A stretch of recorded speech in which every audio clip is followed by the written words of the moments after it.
So the official title of these representatives of the gods on earth was Lugal, which roughly translates into great man. So from around 3500 BC, this Lugal is generally translatable in our terms as king. The person just below the Lugal, as his governor in a sense, was the NC. So because the Lugal could become dominant over multiple cities, these NCs were assigned to govern individual cities on behalf of the Lugal. Now, if you go down into the complexities of the development of the power relationship between these two titles, of the Lugal and the NC initially referred to a representative or a person assigned by the priests. The Lugal might have just been a leader of the temple militia, but gradually, because of the shifting power relations, the Lugal became the supreme king and the NC became his governor. The day to day governance of cities was in the hands of NCs. The Lugals had a slightly different function. Now remember, each city in a sense belonged to the god. So the territory of the city and the territory around the city also belonged to the god. But in situations where there were different cities clustered in this small region, there could be an overlap of claims. And in a sense, the primary function of the Lugal was to maintain these external boundaries, that is, maintain the realm of the gods. So initially, perhaps when the Lugal was only the leader of the temple militia, he was perhaps called into action only occasionally when the neighboring Lugal came to try and claim the boundaries of your god or the territories of your god for his god. And since the interpreters or the translators of divine will were the priests in the temples who worshipped the gods and had a direct connection with them, it is likely that they sent these Lugals to try and claim more territory for their gods. But as is the case in geopolitics or politics in any realm, the person who has physical power in his hand gradually becomes more powerful than the person who has only geoeconomic or economic power. So, gradually, by performing this function as leaders of militia or generals in a sense, these Lugals became more powerful and they became kings. Gradually, also, the function of the NC was removed from the temple bureaucracy, and NCs became direct subordinates of the Lugal. And later on, there are also cases of NC being appointed and NC gradually rising to positions of Lugal, so gradually rising up that hierarchy. Now, this is important because we see a sort of imperial hierarchy developing in Sumeria. And this imperial hierarchy would become important because this region would see the rise of various empires. And these empires, including the Babylonian, the Assyrian, and later the Persian Empire, would carry on legacies of this imperial structure or geopolitical structure in their structures and extend it outwards into the realms that they would conquer. Even that binary relationship between kings and rulers and priests, or kings and the clergy, would remain a constant important dynamic in the history and politics of all empires. In certain situations, the priests and the temple bureaucracies would become dominant over the kings. And generally, these situations arose in moments of crisis. So, to sum up our discussion of political hierarchy and political culture in Sumeria, kingship was an important part of this hierarchy. Kingship linked this divine chain of being. But we understand from the historical record and the archaeological record that kingship evolved gradually. And kings rose to this absolute power gradually by dominating the priests and by dominating the bureaucracy. And this was an evolutionary process. We get hints that in earlier times in Sumeria and certain places, there might even have been assemblies of elders, assemblies of young men, assemblies of free men, who all had some modicum of power over the ruler or the person who was assigned to lead them. So, this absolute concentration of power at the top was something that developed gradually, and all these myths regarding gods and the divine structure, again, were things that were created over time to provide justification for this position of the king in Sumerian society. So here we have the beginning of geopolitical discourse on national myths or even state propaganda to justify a hierarchy of rule. And it was not just kings who used these myths to justify their power in society, even temple bureaucracies, even priests. and sometimes even different classes of men, such as scribes or merchants or other people who gained power, also created their own myths and their own discourse to justify their position and their power in society. In the future, we will also see a revolutionary in Sumeria, a revolutionary who rises to the position of a king, and that revolutionary also creates his own corpus of myths to justify his actions. So, after our discussion of the deep structure, in a sense, of Sumerian civilization, we are now going to begin reconstructing its history. Now, this is an interesting task because we actually have a document that seems to be a history or the early history of Sumeria. So, this is the famous king list of Sumerian city states. The most famous, because it is in a sense the most complete, king list is from the city of Isin, and this dates to about 1800 BC. We often find fragments of other king lists from other city states, which often lead to revisions of the history or the early history of Sumeria.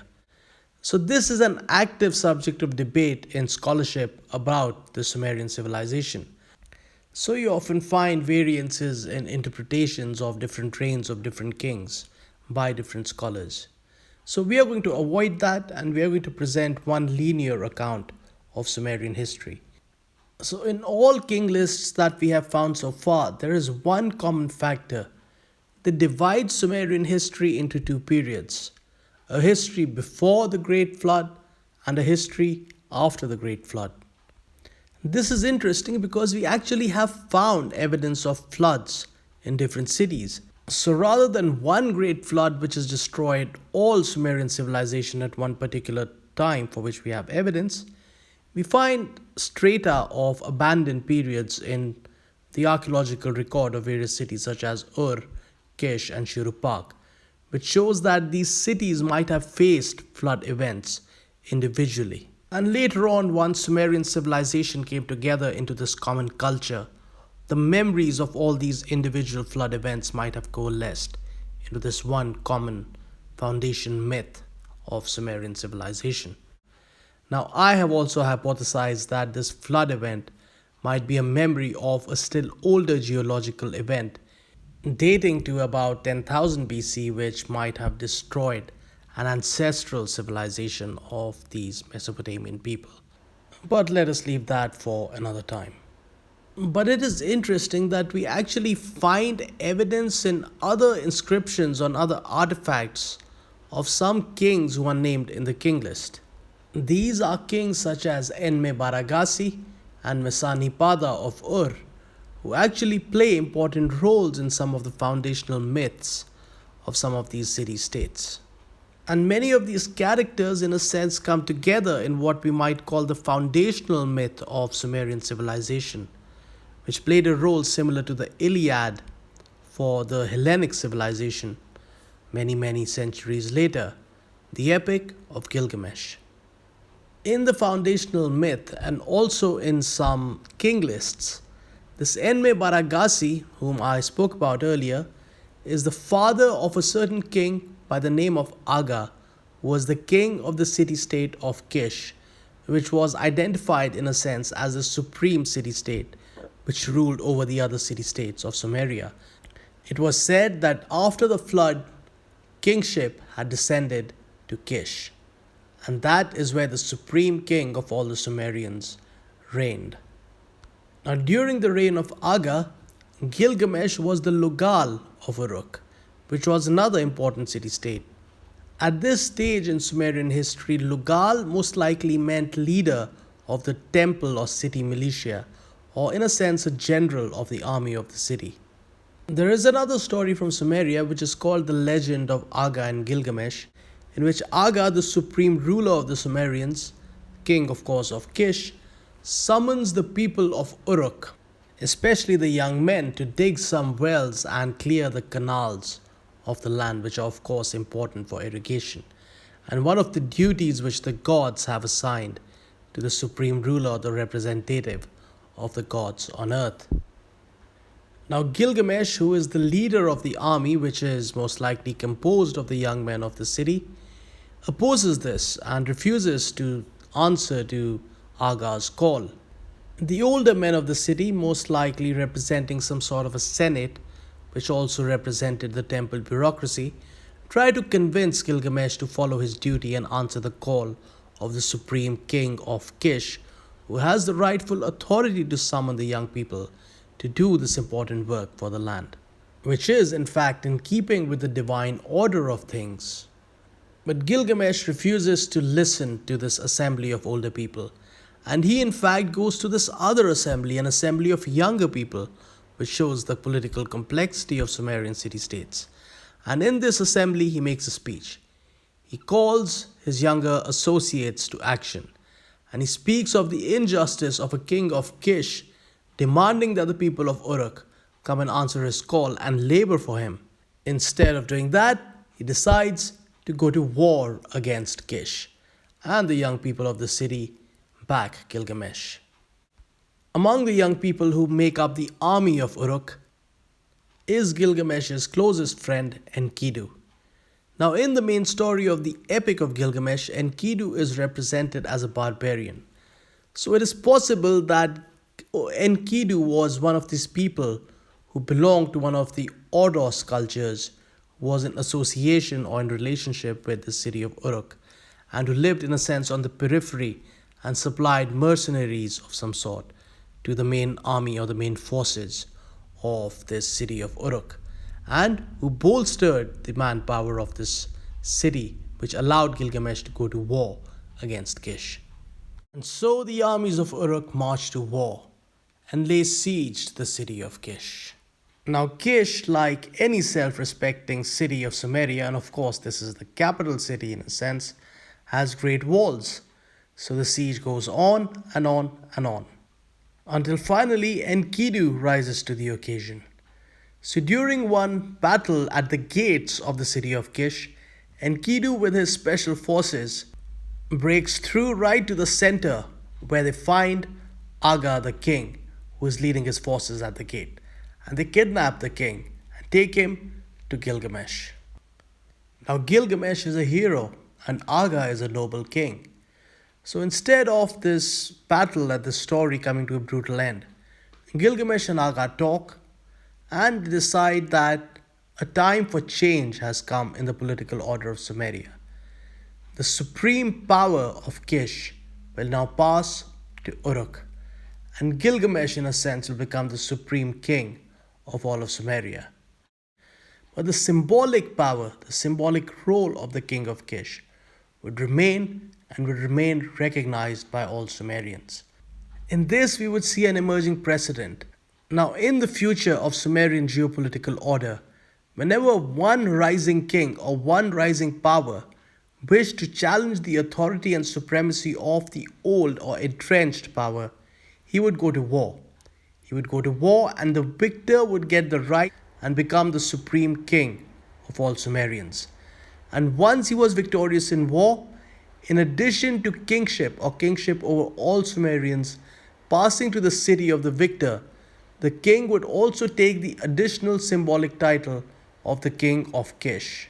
So there were two layers to this political order. First, the king list would record that if King X of city-state A was defeated by King Y of city-state B, kingship passed from the city of X to the city of Y. In this case, from the city of Aga to the city of Gilgamesh. But the old legitimacy of the king of Kish, where remember kingship had descended after the flood from heaven, would remain. And gradually, whichever king became victorious, whichever king of whichever city-state, would also go and claim the title of king of Kish. So we see emerging here a dual structure in which a king is a king and also the king of kings, and what would later be recognized in, say, the Persian Empire as the Shahanshah, or in other empires as the emperor who ruled over kings. So this is the complex political structure which begins to evolve in Sumeria.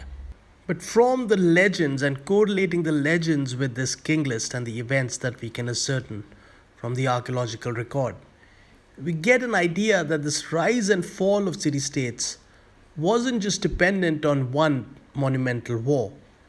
Because from the legends, we understand that the predecessors of Gilgamesh were also great kings and great conquerors.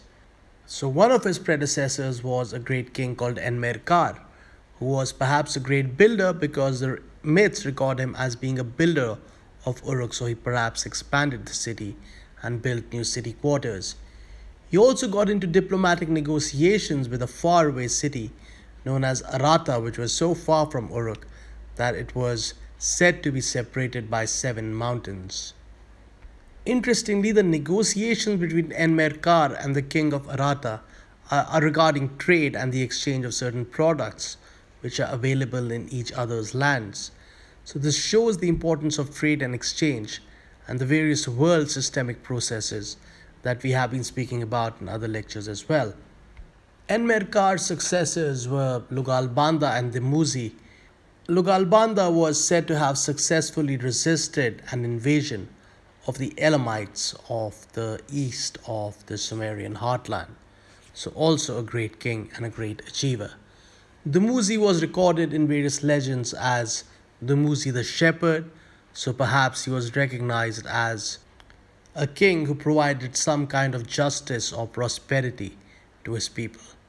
So, this was the lineage from which Gilgamesh had come. And of course, when Gilgamesh took Uruk to that great height, he was building on the foundation of these great predecessors. In the narrative of history, we tend to focus on great events or great battles, which are considered to be pivotal events. But if we are to analyze what preceded those battles or the conditions which were created, that is where we actually begin to draw out lessons which are practical, which can be applied, and which can be used to analyze the rise and fall of great powers. And that lesson goes far back to Sumeria. So, Gilgamesh, after he took Uruk to that height of a great power status, perhaps conducted great wars, which are recorded as legends or adventures in the Epic of Gilgamesh. He was also known as a great builder, so he built the great city walls of Uruk, which are recorded in a lot of subsequent history and legend. And he was also said to have contributed money or material, or perhaps labor, to building temples and sanctuaries in the site of Tumal. The successors of Gilgamesh also perhaps tried to carry on in the footsteps of their great predecessor. One of his successors is recorded to have financed rebuilding projects also at Tumal. But after a few generations, perhaps after 70 or 80 years, as is the nature of things, kingship passed on from Uruk to the city of Ur. And there, two great kings by the names of Masanipada and Anipada are said to have reigned, who also financed some building projects, such as a temple to the goddess Ninkursag at Al Ubaid. Also, yet another rebuilding project at Tumal. These kings were followed by a fourth king of Ur called Ilulu, who is not recorded as having done anything significant. Interestingly, at the far northern side of Mari, we find an inscription which bears the name of Masanipada of Ur. Now, this could either be the Masanipada of Ur himself or another king who also bore the same name and could in fact be a founder of a dynasty at Mari. Now, in this rather vague and incomplete and sketchy account of history, we also find emerging another pattern of building power. And to build power, rulers of dynasties and rulers of houses can choose to go to war with their opponents, but they also have other options. Other options like initiating diplomatic contacts to build trade routes and also financing infrastructure projects, both in their cities by expanding their cities and also in these special temple cities which have recognized holy status. So, by doing that, they also build their legitimacy, power, and gain honor for themselves. Perhaps this was an option which was chosen by the kings of another great city known as Lagash. Now, the rulers of Lagash generally do not rise to prominence in this geopolitical competition in the cities of Sumeria till a much later stage. But they have their own unbroken king list, which is separate from the king list of Isin, on which we generally rely to sketch out the history of other city states. And in this king list of Lagash, they have an unbroken line of 11 kings who reigned through this entire period of rise and fall of houses. Other kings or other Lugals also tried this, such as the king of Adab, who had a great temple built and dedicated it to the goddess Nintu. And to commemorate the opening of this great temple, he invited or summoned 8 governors of the various regions which he had subdued to this royal procession. Now, interestingly, we also have evidence that people could rise to power from very humble origins. In fact, we have evidence of a queen of Kish, a queen by the name of Kubaba. Now, this Kubaba is recorded as having been a woman of wine, which could be interpreted as the owner of a tavern or a bar. So this Kubaba in fact became queen of the city of Kish. And how she became queen is also really interesting because she is said to have supplanted Puzur Nirak, who was the king of Akshak. Akshak is another city, and he might have been a king who subdued Kish. So Kubaba, in one way or another, supplanted this king and regained freedom for the city of Kish in a sense, and then became its queen. We get some really interesting kings from the city of Mari as well. So we get a king who is called Lamgi Mari. We get another king who is called Iku Shamagan. And then another king who is called Ebik Il, who calls himself an overseer of the city. And then a king called Idi Narum, who calls himself the miller. So he might have been a king who rose from humble origins. And then yet another king called Urnan Sheh, who calls himself the great singer. So he rose from different origins altogether. We get another Urnan Sheh in the city of Lagash. Urnan Sheh was the founder of an esteemed dynasty in this city. He was a patron of the arts, he was a builder, he had a great temple built for the goddess, and did other things that all Sumerian kings would become used to. Clearing canals, having statues of himself carved, and most importantly, initiating contacts with faraway places for the purposes of trade. So one inscription records him as having initiated contacts with the city of Tilmun, from where ships brought cargoes of wood from the mountains up the Persian Gulf. So he was harnessing the power of these international trade networks of this world system. And there is evidence that he also exercised power or some kind of authority at Ur, because we have found some artifacts which bear his inscriptions. And some of these artifacts are really interesting because these are small stone statues which show the king surrounded by his family and his servants.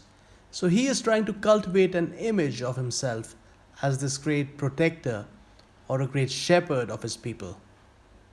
Or that is the conjecture that we draw. So this position of Lagash as this great cultural power and trading hub continued with the son of Urnanshe Akurgal, who was in fact shown in some of the statues of his father as a young man. And he later becomes the king, and in a sense, he continues this power of Lagash. He continues the legacy of Lagash and claims the title of Nam Lugal, which is the great king, or in a sense, the king of kings, becoming all powerful over the cities of Sumeria. During the reign of his successor, Eannatum, this position perhaps broke down because the king list records him going to battle with another king called Zuzu, who is the king of the city of Akshak. But Eannatum still claims authority, that symbolic authority of the king of Kish as well, which shows that the king of Lagash still had that legitimacy as the Nam Lugal, or the king of kings, bestowed on him as an inscription records by the goddess Inanna, who gave him the governorship of Lagash and the kingdom of Kish, which shows this overlapping structure of authority and how it operated in Sumeria. Eannatum would in fact go on to conquer and subjugate Mari, and also this other land of Subar, which is identified with the land of Subar too. This is the region around the city of Ashur. And there is in fact a conjecture that the temple of Ishtar that we spoke about earlier might have been built at Ashur during this time by these new conquerors from the city of Lagash. Now, while Ianatum was subjugating these faraway lands, he was embroiled in a never ending conflict with his neighboring city state of Umma. The main reason for this never ending dispute between Lagash and Umma was fundamentally a territory dispute over the boundaries of their respective gods. Now, remember how we discussed that cities were fundamentally sites which belonged to gods, and the territories around them were the extensions of the domains of the gods on earth, and how neighboring cities and neighboring domains of gods often came into conflict with each other because of these overlapping rights. So that began when the Sumerian political order, this divine political order, took its roots in Sumeria many centuries ago. And it was going on till now and would define the future of the Sumerian civilization. Especially this conflict between Lagash and Umma, which were the two great cities of the era. So, this particular dispute, we actually have evidence for it because we have a long inscription which describes this in detail. So, the people of Lagash claimed that a particular territory which belonged to their god Ningursu was continuously encroached upon by the people of Umma. And they had tried to resolve the dispute through various means, including by the means of arbitration. So they had requested a person by the name of Mesilim, who was a king of Kish, which might have been a nominal title of some sort, as a representative of the council or the people of the city, to arbitrate this dispute. And Mesilim had in fact set up a pillar or a stele to mark the frontier between these two cities. And the people of Umma felt that this arbitration had favored the people of Lagash, and there was no end to this dispute. So the people of Umma continued to encroach upon this land. And by this time, Ianatum, of course, had become this great conqueror and this great leader of armies. So when this arbitration hadn't worked, he decided to solve this problem with the only means that he knew. So he turned his fury, he turned his armies on the people of Lagash, and ultimately defeated them, slayed them, and destroyed the city which he sacked. And he erected a great monument to commemorate this, perhaps on the location of the stele which had been placed at the site where Mesilim had chosen. And this stele is known as, this monument is known as the stele of the vultures. And in fact, it is one of the greatest artifacts from the spirit of Sumerian civilization. One side, the stele shows the king in his chariot with his soldiers standing behind him in marching order. And on the other side is his god in whose name he fought the war, the god Ningursu, who is shown as capturing the warriors of Umma in his great net. So, of course, the king fought this war in the name of his god, and he was victorious in the name of his god. And this victory ultimately was one of Ianatum over this city, but also one of the god over his opponents who had dared to challenge his power. There is some evidence that this sacking and destruction of a city of Sumeria by this king didn't go down well with the people, because we have evidence, we have an inscription by a successor of Ianatum, his nephew, who was in fact his second successor, who also tries to justify this event by writing its history. So this successor is called Anthenema, and he describes the events which led up to the war. So he says, going back to the beginning of time, the two gods Ningursu and Shara, the respective gods of the two cities, had decided this mutual boundary between themselves and had placed that commemorative pillar.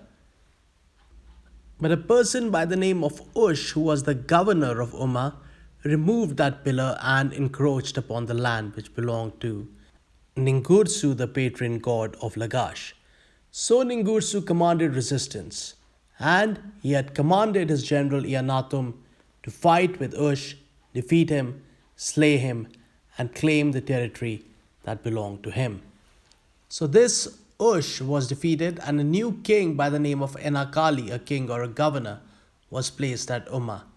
And under the new agreement between the two cities, a canal was dug up in the disputed territory, which came all the way from the Euphrates and monuments and walls and other forms of commemorative structures were built on the sides of this canal. But the people of Umma did not accept this state of affairs. While Eannatum died and was succeeded by his brother, also named Eannatum, Enakali died and was succeeded by his son, named Urluma, who again declared war on the people of Lagash, destroyed the monuments, cast them in fire, destroyed all the structures which had been built, crossed the canal, and invaded Lagash once more, thus restarting the war. But this was a futile war because Lagash was the most powerful city-state in Sumeria, and in fact the supreme ruler of all Sumerian city-states. Urlama was not only defeated in the war, he was also deposed and replaced by a king named Il, who signed another peace treaty with the king of Lagash and confirmed the dominance that Lagash had over the city, and of course also confirmed the territorial claims of Lagash. In the later history of Sumeria, this king, Entenama of Lagash, was recognized as a great king and a restorer of peace. He was succeeded by his son, who was succeeded by two other rulers of Lagash, bringing perhaps an era of peace and stability to the wider Sumerian region. These kings who succeeded the son of Entenama were Enentarzi and then Lugal Anda, who would again play an important role in the geopolitical history of Sumeria. Enentarzi also repelled an invasion from Elam, and also from his reign we get a plethora of bureaucratic records and economic documents, which shows that this might have been a period of great stability and also a period of great prosperity for Sumeria. Now, during Lugal Anda's reign, who of course had followed Enentarzi, who was third in the line after Eannatum, we also get signs that his wife, Barnam Tara, played an important role in the governance of the city.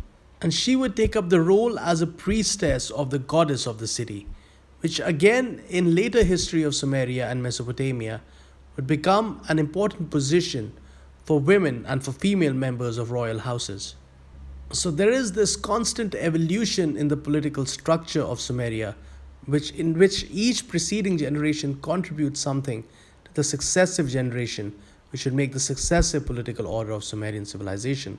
And this, of course, is a long legacy which carries on through every successive empire, in every successive eon of civilization in this greater Mesopotamian region, as we will see.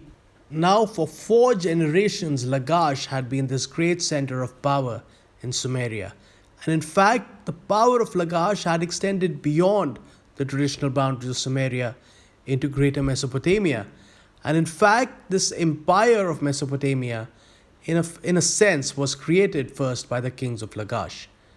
But there was a dark side to this emerging imperial structure, and that was the bane of all empires: growing nepotism, corruption, rising inequality, rising poverty, which would ultimately result in revolution that would overthrow the ruling dynasty and change forever not just the history of Sumeria, but perhaps the entire world.